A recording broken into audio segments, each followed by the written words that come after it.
মাওলানা ফয়জুল্লাহ সাহেব আপনার কাছে যে আপনি আমাদেরকে এই বিষয়টা বলবেন যে আল্লাহর হাবিবের মর্যাদা তো অনেক বেশি।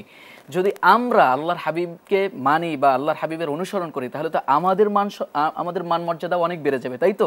আপনি যদি আমাদের এই মান মর্যাদার বাড়ানোর জন্য হলেও যে আল্লাহর হাবিব সাল্লাল্লাহু আলাইহি ওয়াসাল্লামের অনুসরণের এই দিকটা যদি আপনি বলতেন। হ্যাঁ, মাশাআল্লাহ, জাযাকুমুল্লাহ, চমৎকার কথা। দেখেন, আমি আবার একটু যুক্ত করতে চাই আল্লাহর হাবিবের আজমতের বিষয়টা।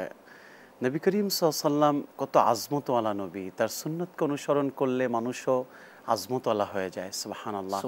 যেমন সাইয়েদনা মূসা আলাইহিমুসসালাতু ওয়াসসালামের উপরে যে নাজিলকৃত কিতাব তিনি তেলাওয়াত করতেছিলেন, ইমামে খাজেন লিখেন, তেলাওয়াত করতে করতে তিনি তথ্য পেলেন যে এমন একটা যুগ আসবে, এমন একটা জামানা আসবে যে জামানার মানুষগুলো 50, 60, 70 বছর বয়স পাবে।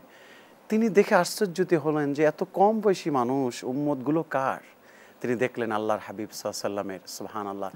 তিনি পাশাপাশি দেখলেন তার নাজিলকৃত কিতাবে যে এই উম্মতগুলোর বয়স অনেক কম, কিন্তু তার স্ট্যাটাস, মর্যাদা নবীদের পরপরই। সুবহানাল্লাহ। তার এত বেশি লোভ লেগে গেল, এত বেশি তার উইকনেস কাজ করতেছিল, তিনি আল্লাহর কাছে হাত তুললেন গভীর রাতে, আল্লাহ এই উম্মতগুলো আমাকে দিয়ে দেন।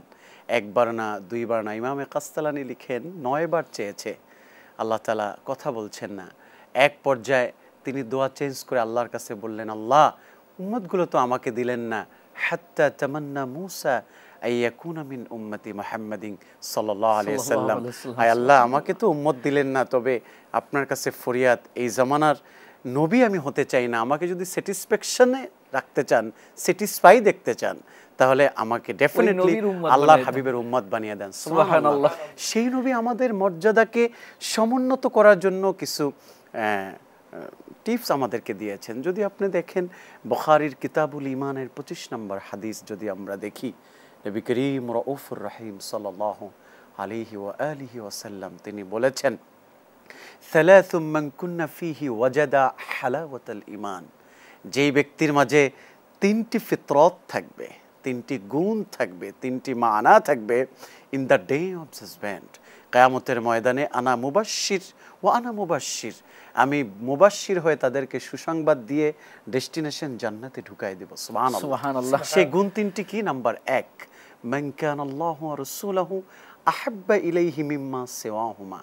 যেই ব্যক্তি স্ত্রী, সন্তান, পরিজন, পিতামাতা, জীবনের সব কিছুর থেকে, এমনকি নিজের জীবনের থেকেও, যে ব্যক্তি আল্লাহ এবং তার রাসূলকে ভালোবাসবে, রাসূল বলছেন সে ঈমানের স্বাদ পাবে, দুনিয়াতে মর্যাদাবান হবে, হাসরের ময়দানে সে আমি রাসূলুল্লাহ শাফাত পাবে।